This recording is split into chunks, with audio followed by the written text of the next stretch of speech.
Os amigos, é com alegria que participo desse Congresso de Literatura Católica.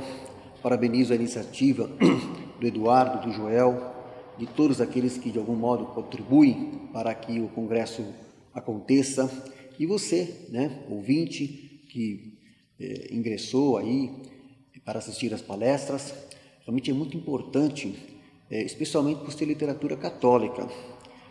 A Igreja, em sua história bimilenar, tem uma riqueza cultural enorme, a partir da base que é o Evangelho de Nosso Senhor Jesus Cristo, e essa riqueza literária, ao longo de 20 séculos, ela é apreciada a cada geração, especialmente por aqueles que querem compreender melhor o ensinamento da Igreja a respeito de todas as questões da vida.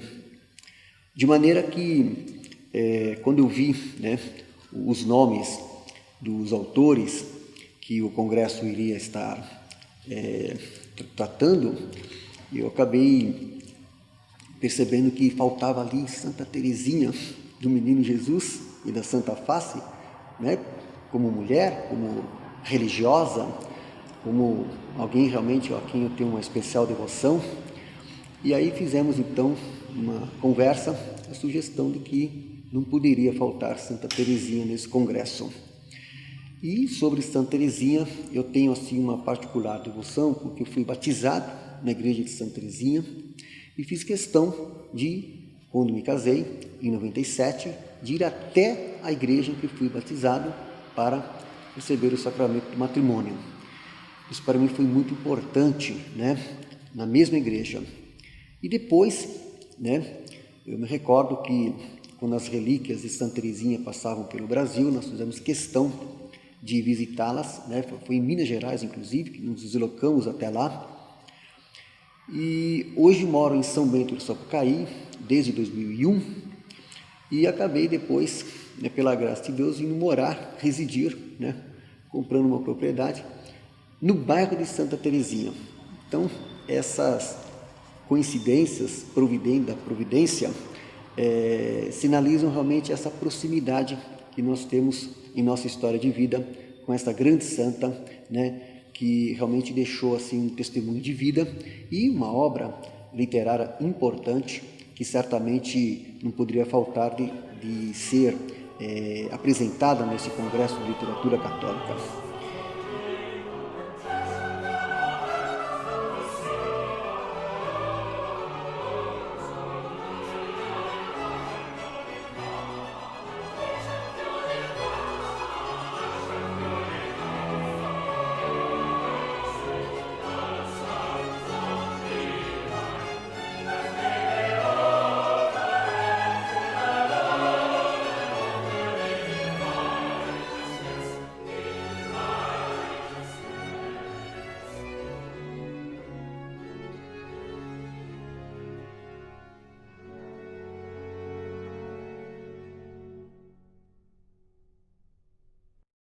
Eu quero lembrar, que quando a gente ouvia falar de Santa Teresinha, eu quero observar, assim, algo assim que eu sempre me chamou muita atenção, assim, a incrível popularidade de Santa Teresinha, depois, eu acho que de Nossa Senhora, é a santa mais popular da história da Igreja, da história moderna, principalmente, do século XX, e os papas realmente reconheciam já no tempo do processo de sua beatificação e de sua canonização, a extraordinária popularidade de Santa Teresinha, uma coisa que foi acontecendo naturalmente, não que em vida, na sua vida ela não teve essa popularidade, mas depois da sua morte, de uma vida breve, porque ela morreu com 24 anos, as coisas foram acontecendo de uma tal forma, os milagres, os testemunhos, os depoimentos, quer dizer, as histórias que foram surgindo, os encontros com a vida de Santa Teresinha, a sua literatura que ela deixou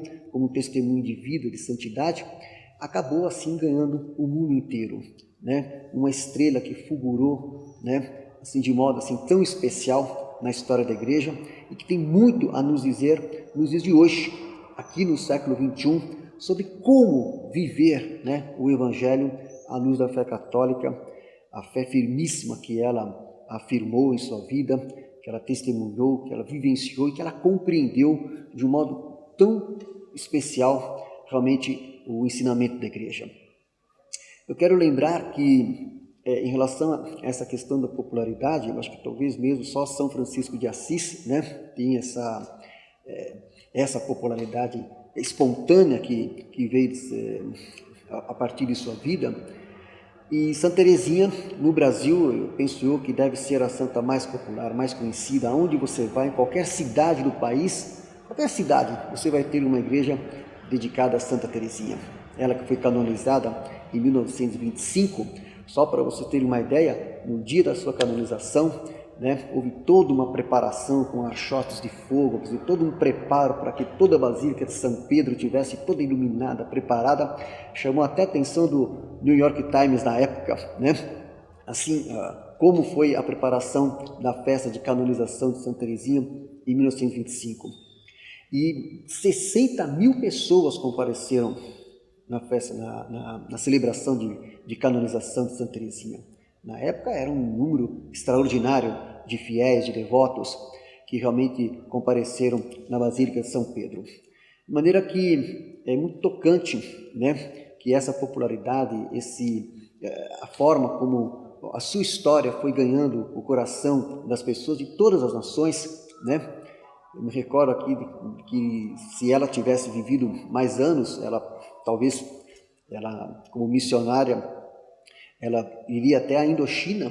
Havia até já cartas, né, correspondência no sentido de que ela pudesse ir até para a Indochina francesa, então ganharia até a Ásia, quer dizer, mas viveu 24 anos apenas na França. Ela teve apenas um período em que ela viajou com o seu pai, né, para Roma e algumas cidades ali da Itália, né, Milão, Veneza, Loreto, Assis, Nápoles. Então, algumas cidades em peregrinação, que ela foi por ocasião do jubileu do Papa Leão XIII, né?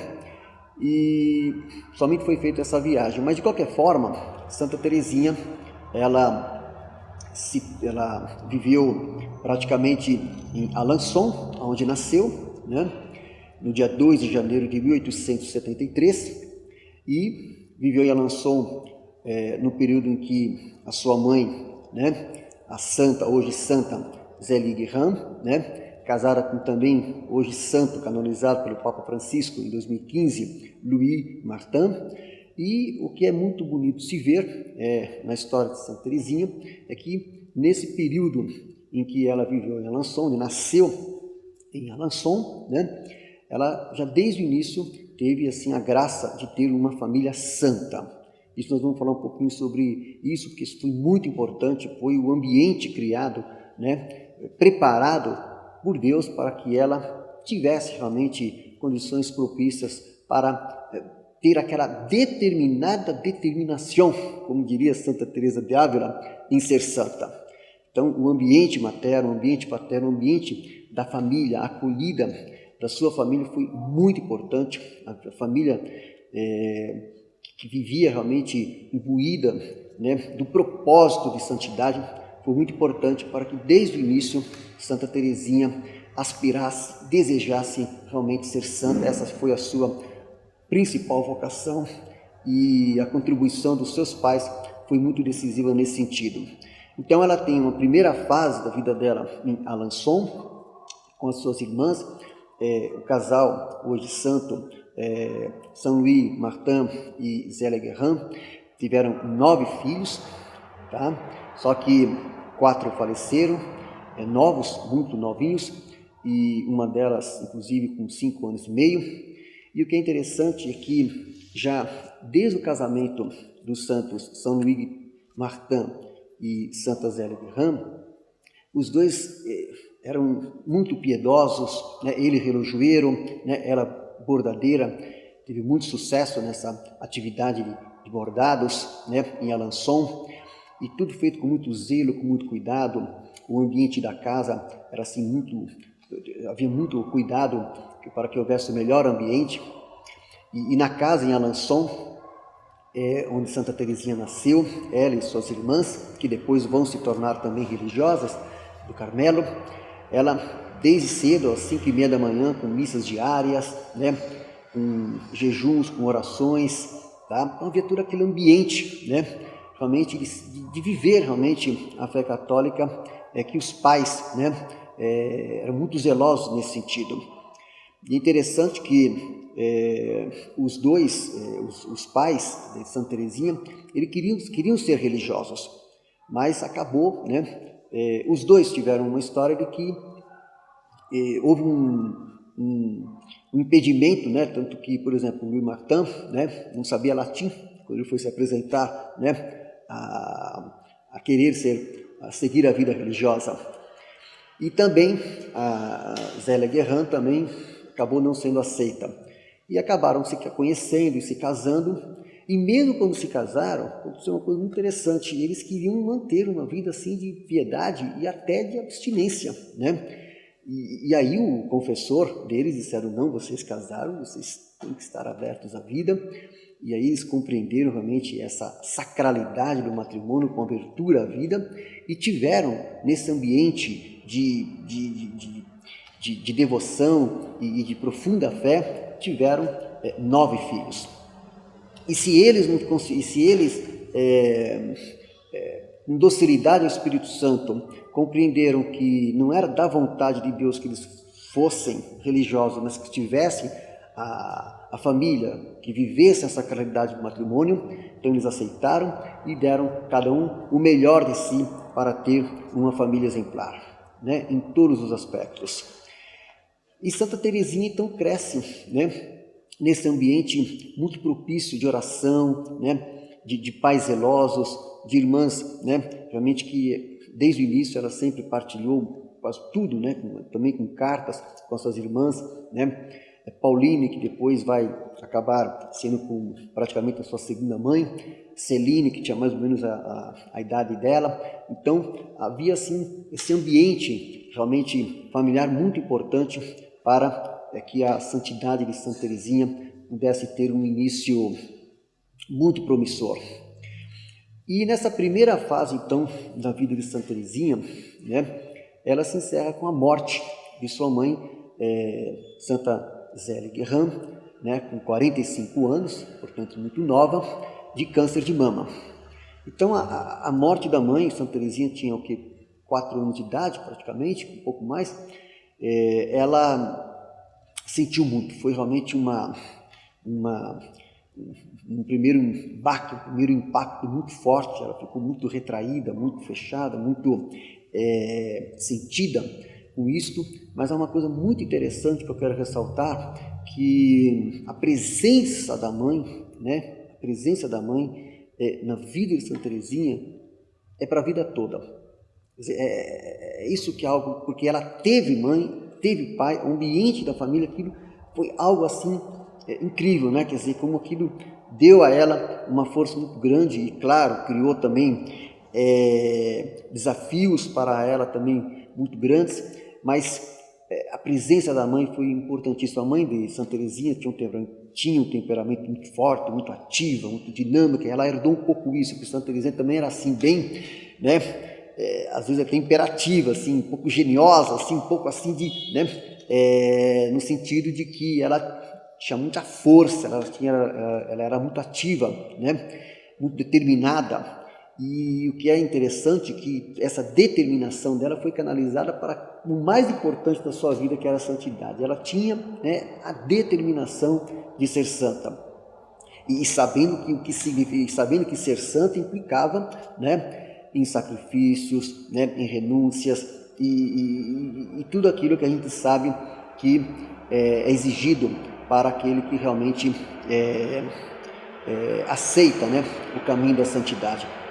Então, nessa primeira fase, né, na vida de Santa Teresinha, eu quero destacar, né, o ambiente da família, né?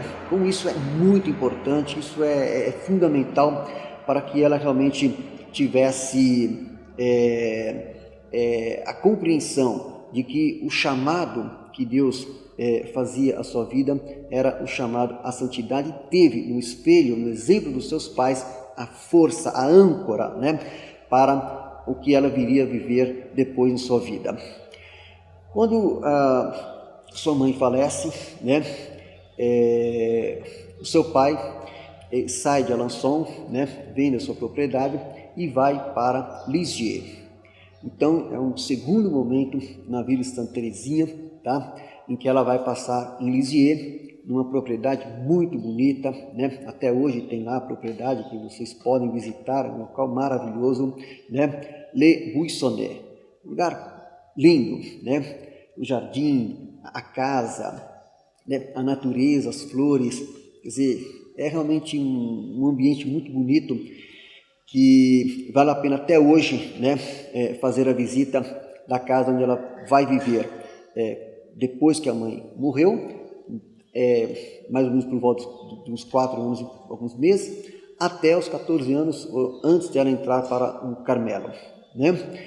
Então, esse segundo período, né, na vida de Santa Teresinha, em Lisieux, vai ser aquele período em que ela descobre, né, que ela quer ser religiosa, que ela quer entrar para o Carmelo.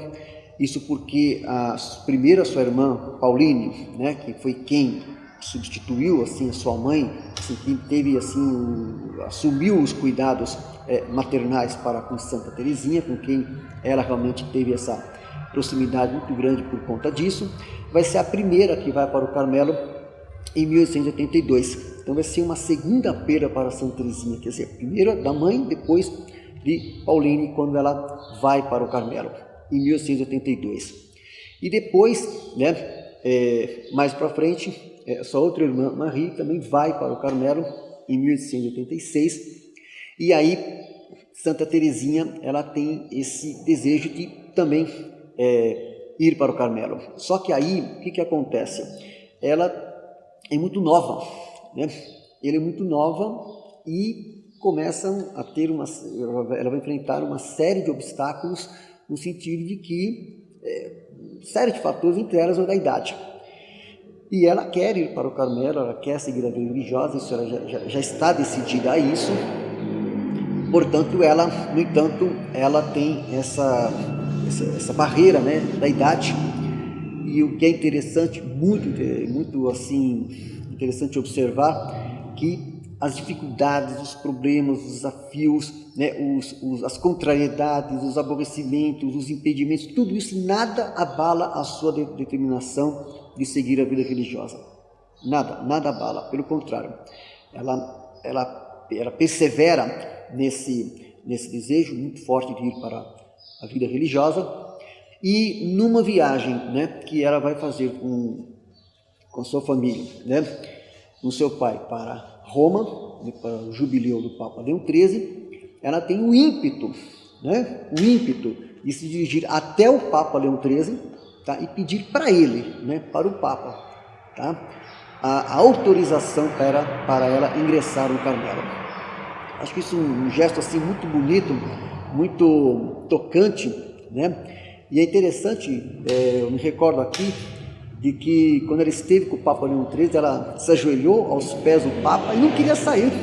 Ela ficou ali, né, aos pés do Papa Leão XIII, fez o seu pedido, a sua súplica, lembrando as palavras de nosso Senhor Jesus Cristo: pedi e recebereis, tá? E o Papa Leão XIII a confortou, dizendo: olha, faça o que os teus superiores, né, decidirem, tudo, e deu anuência para que ela seguisse a vida religiosa com pouca idade, né? E ela teria que aguardar aí uns 15 anos, pelo menos, e ela estava ajoelhada aos pés do Papa Leão XIII, até que os guardas suíços tiveram que retirar. Falaram assim: olha, tem outro que precisa também falar com o Papa. Em suma, ela tinha muito essa força mesmo, essa determinação, esse envolvimento, né, com as coisas que ela fazia. Então esse encontro com o Papa Leão XIII foi muito importante, e quando eles retornaram então a Lisieux, ela teve então condições e autorização para ingressar na vida do Carmelo, que vai acontecer realmente só em 1888, no dia 9 de abril, né, de 1888. Mas até lá, um pouco antes acontece um momento, eu estou falando assim, né, uma conversa assim, nada anotado, tá? Alguns apontamentos informais, algumas lembranças, alguns pontos que eu considero que me marcaram, né? E que me marcam na história da vida de Santa Teresinha e também da sua obra principal, que é História de uma Alma, são os seus manuscritos autobiográficos, e não só também no seu preciosíssimo livro História de uma Alma, como também seus poemas, suas peças teatrais, suas cartas, em suma, tudo que ela pôde expressar ainda em vida, com pouca idade, tudo aquilo que ela viveu. Mas eu quero lembrar também que nessa casa em Le Buissonnet, né, na casa de campo, em Lisieux, em maio de 1887, ela vai até o jardim e um dia ela tem uma conversa com o pai dela, né, onde ela diz que quer ser religiosa, ela quer entrar para o Carmelo. E até hoje, vocês quando vão a Lisieux e quando visitam Le Buissonnet, vocês vão encontrar lá uma estátua, que eu acho linda, né? Uma estátua muito bonita do pai de Santa Teresinha, São Louis Martin, e ela numa posição assim muito de súplica, né? Uma posição de súplica, pedindo ao pai para que ela pudesse ir, dizendo ao pai que ela queria ir seguir a vida religiosa, né? E eu acho muito tocante isso, né? Quer dizer, essa relação de obediência, né? De súplica mesmo, de solicitação, né? De requerimento para que ela pudesse ter a anuência, aquilo que era a sua principal vocação.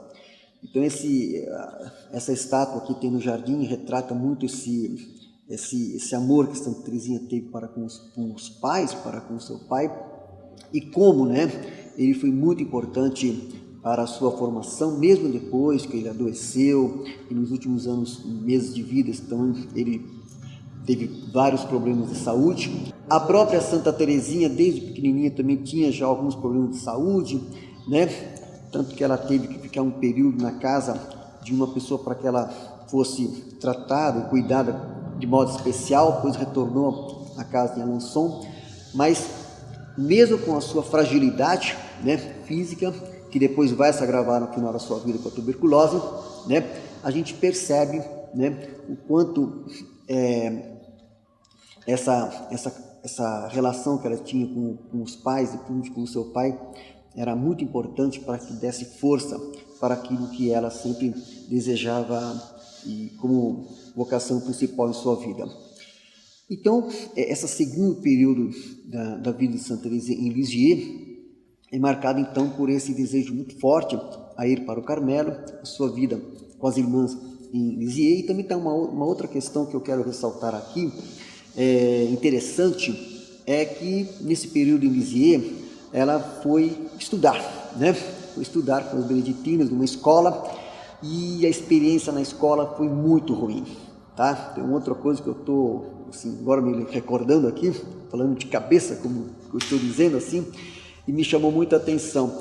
Por quê? Porque isso tem a ver hoje com o que a gente vê no Brasil, com esse movimento pelo homeschooling, né? Como isso dá certo, como isso sempre funcionou, né? A educação em casa, né? Feita pelos pais, que dá aquela formação, tá? Isso funcionou. Santa Teresinha, assim como a Princesa Isabel, a nossa Princesa Isabel aqui no Brasil, o próprio Dom Pedro II foi professor dela, um dos professores, né? Que ele não abriu mão de poder dar essa formação em casa. E quando Santa Teresinha vai para a escola, nossa, foi terrível, né? Foi terrível. Primeiro pela pouca idade, ela já sabia muito, né? Ela já sabia muita coisa. Então ela chegou na escola e só tirou as melhores notas. Aí o pessoal ficou com ciumeira dela, aquela coisa toda, e ela ficou sentida de que, né, havia um ambiente de muita hostilidade. Ela teve muita hostilidade na escola e realmente ela ia bem nas matérias, só redação e aritmética. Parece que ela não tinha assim, não saiu tão bem, por incrível que pareça, a redação, que depois ela vai se tornar a grande escritora que nós conhecemos. Mas ela tirava as melhores notas e ela conta que a alegria dela era chegar em casa e contar para o pai que tirou a nota excelente. E ela sabia uma coisa importante, que apesar do ambiente hostil, do ambiente que ela teve na escola, né? Tanto é que ela acabou não ficando porque, né?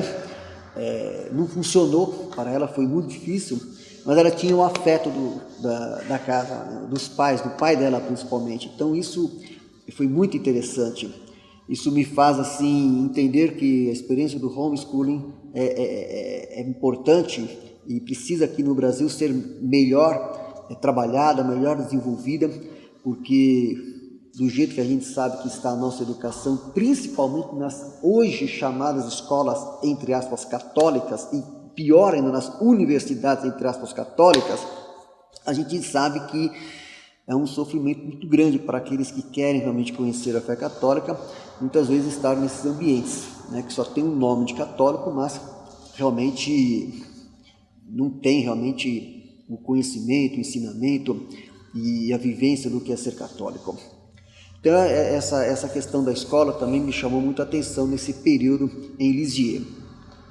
O que vai acontecer?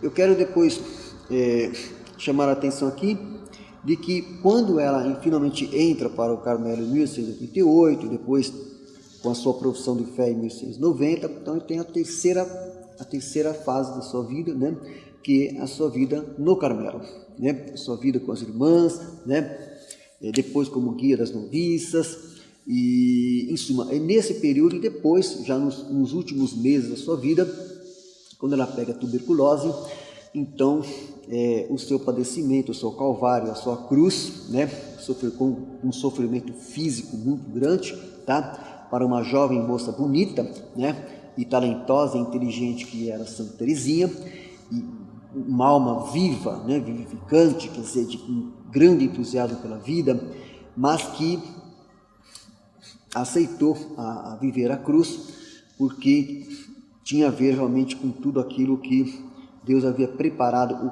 caminho para que ela deveria percorrer para ser santa. Agora, então, são 3 períodos então na vida de Santa Teresinha, né? O período de Alençon, com a mãe, o período em Lisieux, com o pai e as irmãs, e depois o período no Carmelo, onde ela vai ficar até a sua morte em 1897, dia 30 de setembro de 1897. Bom, eu anotei algumas coisas aqui que eu gostaria de estar destacando aqui para vocês, que me chamaram a atenção, que é o seguinte. Primeira coisa que eu quero destacar aqui, tá? Nessa rápida conversa que estamos tendo sobre Santa Teresinha. Primeira coisa, isso tem a ver com hoje, na nossa vida enquanto católico, começo do século XXI, e se tratando de literatura. O que eu vejo hoje é o seguinte: muitos talentos jovens, hoje na nossa geração, às vezes não tão jovens assim, querem escrever livros, né? Querem fazer uma literatura para ganhar dinheiro e para fazer sucesso. Então, a gente vê isso, né? Essa avidez pelo sucesso, essa avidez por curtidas no Facebook, essa avidez por notoriedade, né? E como católico. E aí eu percebo uma coisa muito curiosa, né? Que é o seguinte: isso não aconteceu com Santa Teresinha. Isso que eu quero destacar é o seguinte: os grandes santos, né, na vida da igreja, não escreveram imbuídos por notoriedade neste mundo. Poderia até acontecer, pode acontecer, você pode ter uma posição social, você pode ter um cargo, você pode ter até um certo prestígio, isso pode acontecer, mas isso dá mais responsabilidade, porque ao que muito foi dado, muito será cobrado. Mas isso não pode ser a principal motivação daquele que quer fazer uma obra de arte. Eu estou falando enquanto católico. Por que Santa Teresinha produziu a sua obra-prima, um clássico da literatura católica, que é História de uma Alma? Por que ela foi produzida? Porque ela achou que tinha um grande testemunho de vida e disse assim: bom, eu tenho um grande testemunho de vida, eu quero que todo mundo saiba que eu sou assim, assim, assado. Não foi essa a motivação. porque houve uma solicitação das suas superioras. Então são 3 manuscritos, né? Manuscrito A, manuscrito B, manuscrito C. Então foram 3 manuscritos feitos por solicitação das superioras do Carmelo, 2 delas suas irmãs. Então ela fez uma literatura por obediência, não foi por vaidade, e não foi por motivação ou notoriedade, e não foi para ganhar dinheiro. Então isso eu quero chamar a atenção, porque a gente vê hoje, né, principalmente com a literatura moderna, né, e depois pós-moderna, a gente vê aqui esse afã de escritores, né, que querem, né, serem o best-seller. E para você ser o best-seller, você faz qualquer negócio. Você, né, vamos dar, não vou nem citar nomes aqui para não criar depois celeumas, entendeu? Mas não é essa, não deve ser essa a motivação do escritor e do artista que se propõe, que seja católico, que se propõe uma arte católica.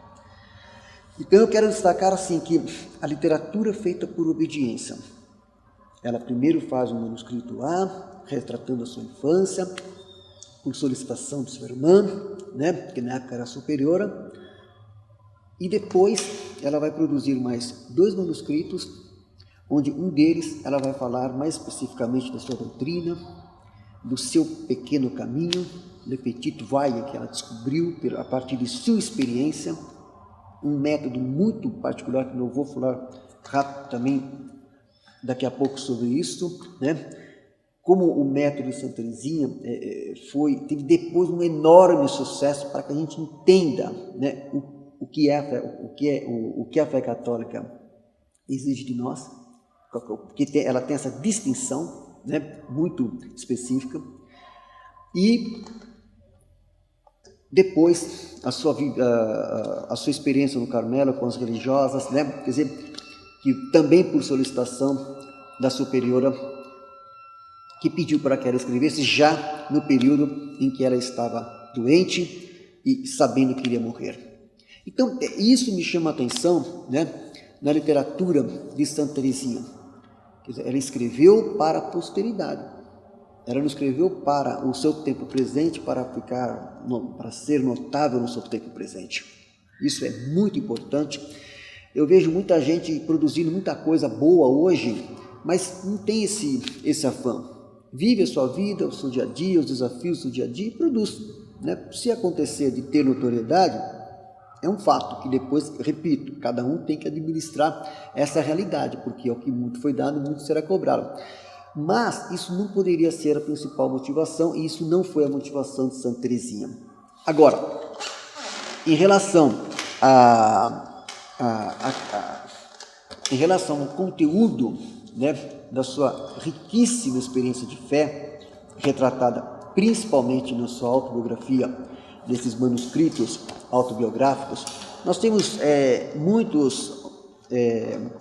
hoje muitos vídeos, muitos estudos sobre a história de uma alma. O padre Paulo Ricardo tem uma aula muito boa, né, sobre a história de uma alma, e alguns vídeos até, e outros estudiosos carmelitas, de maneira que eu não quero assim repetir, né, o que outros já disseram, mas apenas fazer aqui uma partilha daquilo que me tocou, aquilo que me toca em Santa Teresinha e que me diz que tem a ver também com a minha experiência de fé, né? E que penso eu que possa contribuir também para a sua experiência de fé enquanto católico. O que me chama a atenção aqui na experiência de fé de Santa Teresinha, esse que penso eu que é o ponto mais importante, né, que toca tão profundamente na gente, é a questão daquele momento, né, em que nós precisamos ter absoluta confiança, absoluta entrega, né, à providência divina. Quer dizer, essa experiência da absoluta entrega à providência divina, eu vejo que muitos católicos hoje não descobriram isso, mesmo estudando um monte de autores e livros e tudo mais, não tem dificuldade de compreender, porque no mundo pós-moderno, de tantos apelos midiáticos, né, nesse caleidoscópio de realidades que nós estamos vivendo, nessa realidade global do século XXI, etc., de culturas plurais aqui e ali, etc., com toda essa crise, né, de identidade que nós estamos vivendo, inclusive dentro da igreja, etc., e aquela coisa toda, a gente percebe que existe assim um certo intelectualismo, né? Muitos querem saber muito, naquela lógica do conhecer é poder, quer dizer, para saber muito, né? E o que chama a atenção de Santa Teresinha, o que toca a gente, é que, primeiro, ela descobriu que não precisava saber muito, não precisava saber muitas coisas. Então, ler os grandes tratados, os grandes métodos, quer dizer, não precisava complicar tanto. Quer dizer, o caminho da santidade pode ser simples. Então, esse ensinamento de Santa Teresinha é muito fantástico. Quer dizer, o caminho da simplicidade, que não significa que esse caminho da simplicidade significa que seja fácil. Não é isso que ela está dizendo, mas ele pode ser um caminho, né, em que você não se sinta assim, pelo menos no caso dela, ela dizia que ela se sentia muito pequena, muito frágil, muito frágil mesmo, né, diante da realidade do mundo. E aí ela vai perceber, né, que ela só poderia, e aí que ela acerta na sua compreensão do que é o ensinamento do Evangelho do nosso Senhor Jesus Cristo, a partir da doutrina católica, que a Igreja, ao longo dos séculos, sempre ensinou e que marcou a vida de todos os santos, essa compreensão que a tornou doutora da Igreja, porque ela foi elevada, né, a doutora da Igreja, 33 doutores da Igreja e 4 mulheres. Ela é a 4ª mulher doutora da Igreja, justamente por essa compreensão. Ela usa uma imagem que eu acho muito bonita, a do elevador, né? O elevador, na época que ela viveu, era uma invenção que tinha surgido na época, e ela achou muito interessante, porque ela dizia assim: nossa, o elevador é assim, você sobe não por sua própria força, quer dizer, ele te eleva não por sua própria força, é Deus que te eleva. Então, quando ela está determinada, há uma determinação de que ela quer ser santa, a grande descoberta dela, e isso que a tornou santa, e isso que fez ela ser a maravilhosa, né, santa que ela é de que esse processo aconteceria a partir da graça de Deus, não pela sua própria força. Então a imagem do elevador é muito interessante, quer dizer, é algo que te eleva não por si só, por si própria.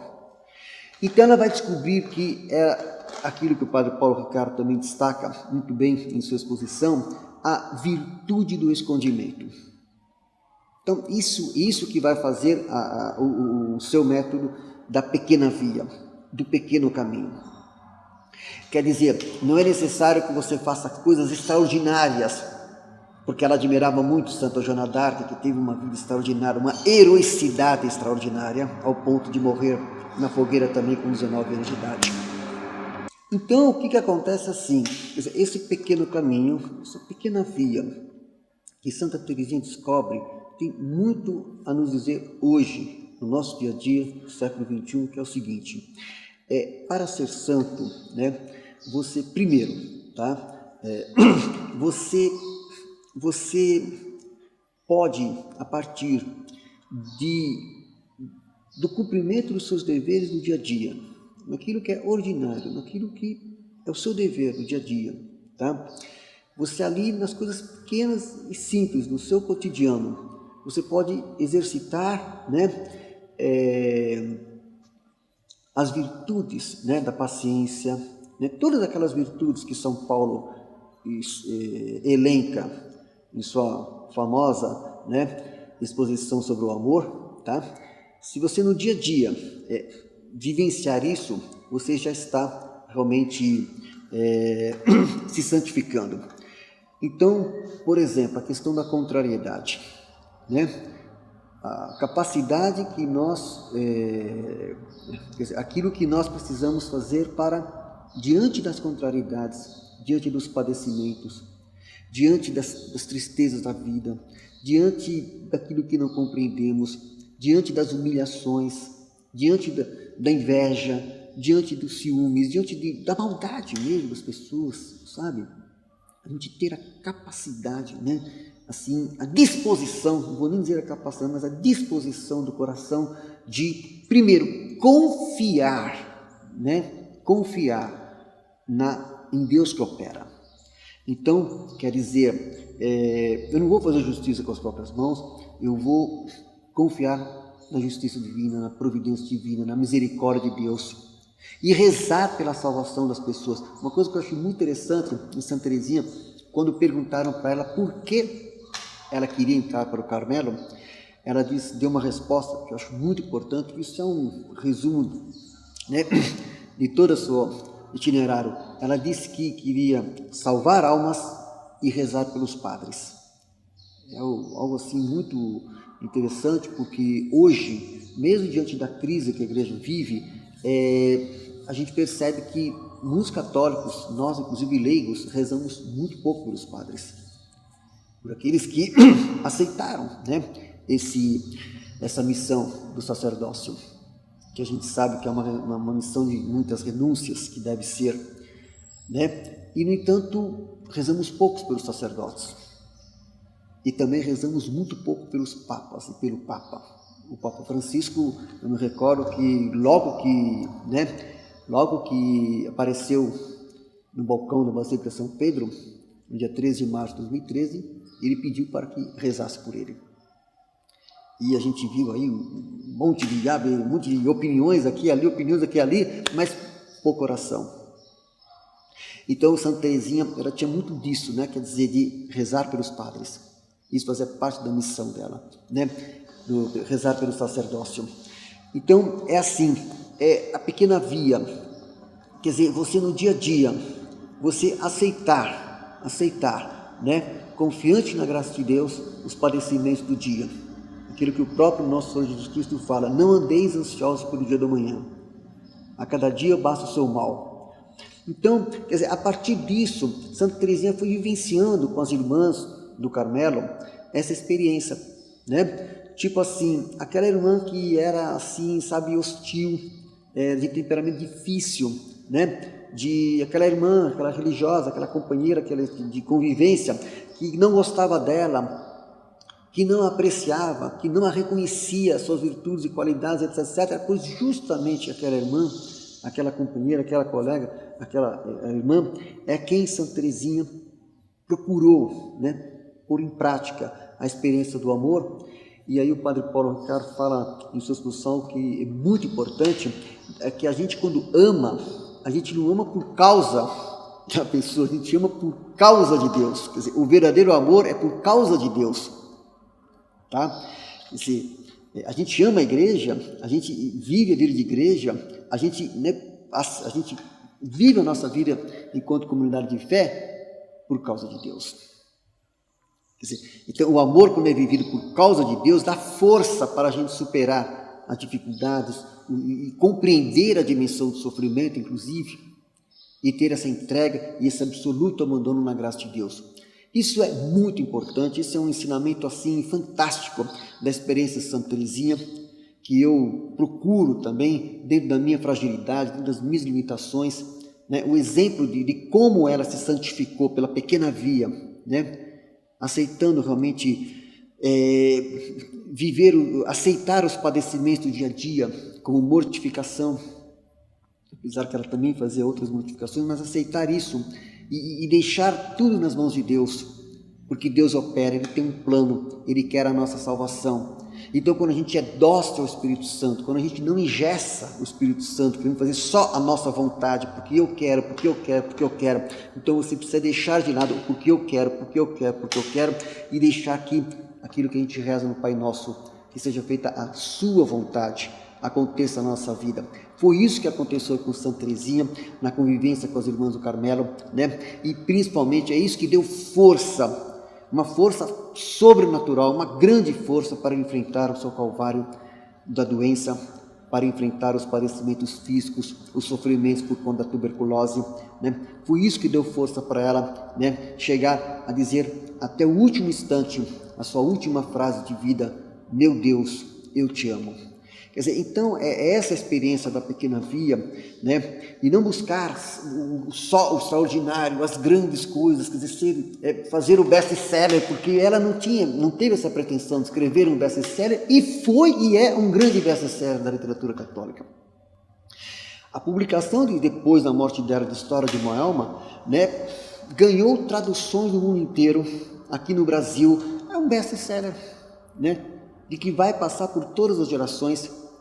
E o que eu acho bonito, né, para concluir essas rápidas considerações, porque a gente poderia ficar aqui, né, o dia todo falando e partilhando sobre aquilo que nos toca em Santa Teresinha, mas aquilo que eu penso que seja mais forte, mais tocante, é a dimensão do céu na sua vida. Quer dizer, é incrível, né?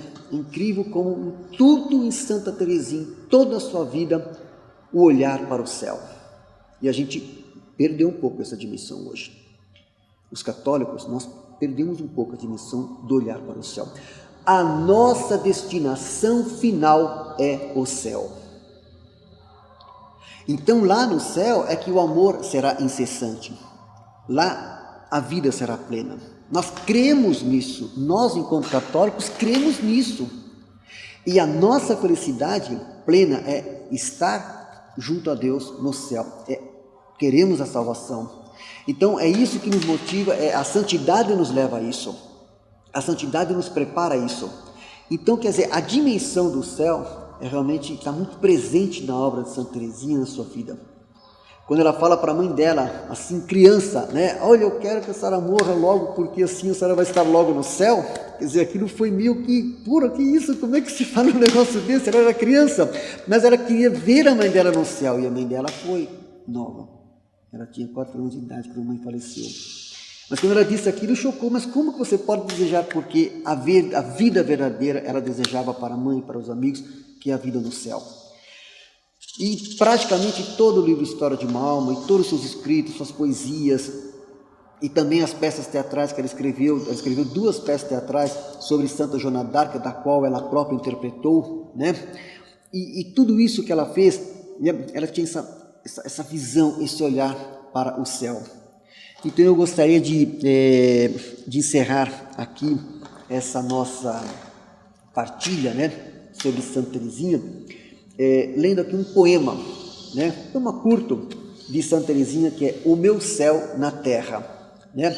E claro, né, não podemos esquecer uma das frases mais lapidares, umas frases mais fantásticas de Santa Teresinha, que mostra a força, né, da sua santidade e da sua personalidade e da sua alma, que ela escreve para sua irmã Paulina em 1897, já um poucos meses antes de morrer, aos 24 anos.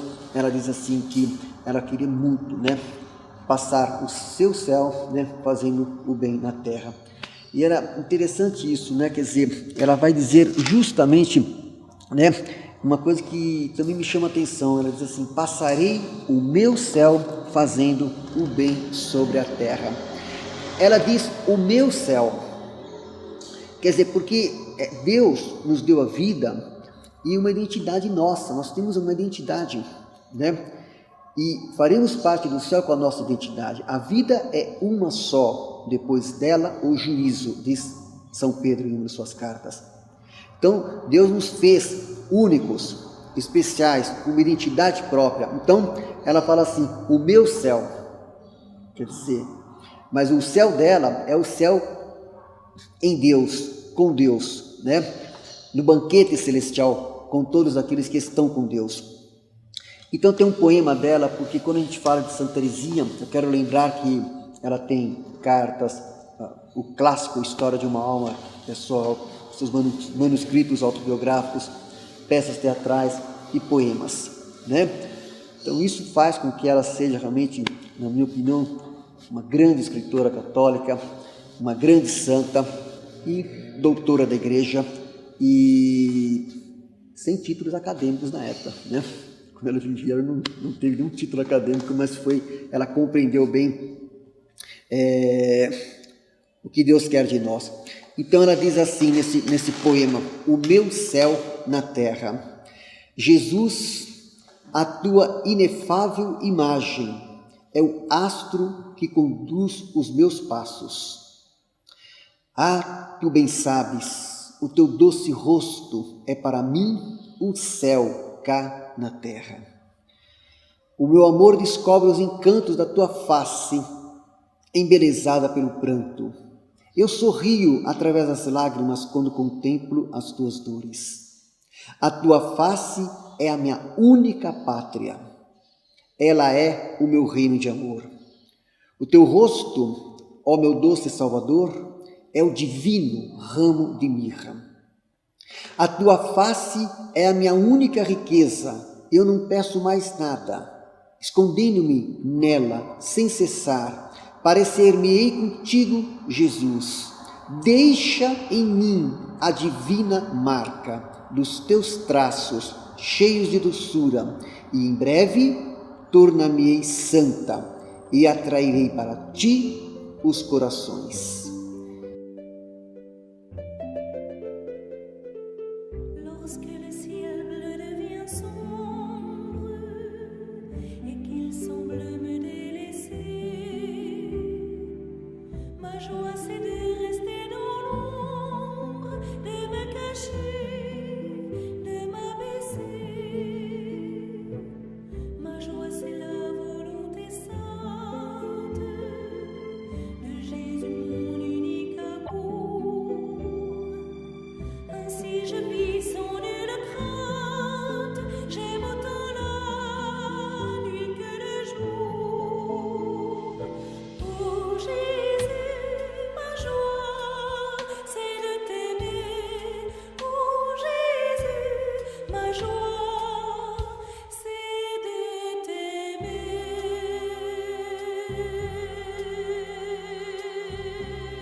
Então, isso que Santa Teresinha fez, ela conseguiu, principalmente depois da sua morte, também principalmente com o seu testemunho de vida e o testemunho expresso nesse clássico da literatura católica, que é a História de uma Alma, atrair muitos corações e muitos jovens e muitas jovens e jovens bonitas, jovens talentosas à vida de santidade.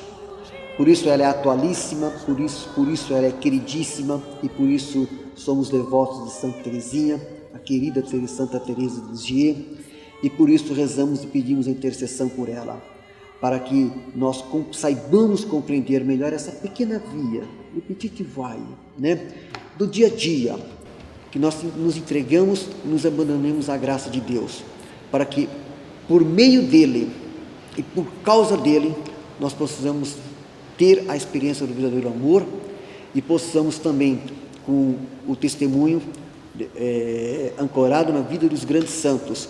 Eu quero trazer aqui para vocês, este livro aqui, que foi o primeiro livro que eu tomei conhecimento da vida de Santa Teresinha, que eu recomendo para vocês, um dos livros de cabeceira, Na Luz Perpétua, pelo Padre João Batista Lerma, foi publicado em 1956 aqui no Brasil, Livraria Editora Lar Católico.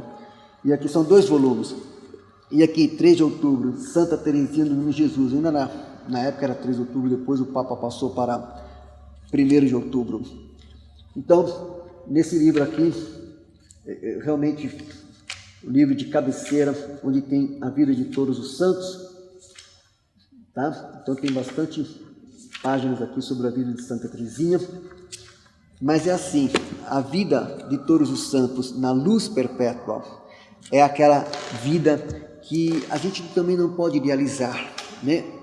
São pessoas que aceitaram dar uma resposta ao chamado de Deus. E com dificuldades, com problemas, com limitações, com fragilidades, com lutas interiores, né? Com maturação num processo de vida, do cotidiano, e acima de tudo, né? Com a confiança de que aonde não chegamos, Deus chega. E eles tiveram essa experiência. Eles aceitaram essa experiência de serem acolhidos nos braços de Deus, por intercessão de Nossa Senhora, de viver a experiência feliz da comunhão dos santos. E é isso que nos dá essa felicidade, e é por isso que na luz perpétua, nós com certeza, enquanto católicos, nos espelhamos, nos recorremos para que a vida desses grandes santos possa nos servir de força, né, pela graça de Deus, para que a gente também, enquanto católicos, possamos caminhar, fazer essa pequena via com a convicção, aquela mesma convicção que Santa Teresinha tinha, de que ela queria ser santa, que nós também possamos chegar lá, pela graça de Deus, para juntos possamos todos um dia fazer parte da glória que é estar no céu. Então eu agradeço a todos então por esta oportunidade aí de partilha da vida daquela que é uma santa muito querida, e parabenizo a vocês, você Eduardo, você Joel, por essa iniciativa de trazer autores que façam reflexões, apontamentos sobre a literatura católica, que certamente muito bem fará a atual geração e as próximas vindouras. Muito obrigado, que Deus os abençoe sempre.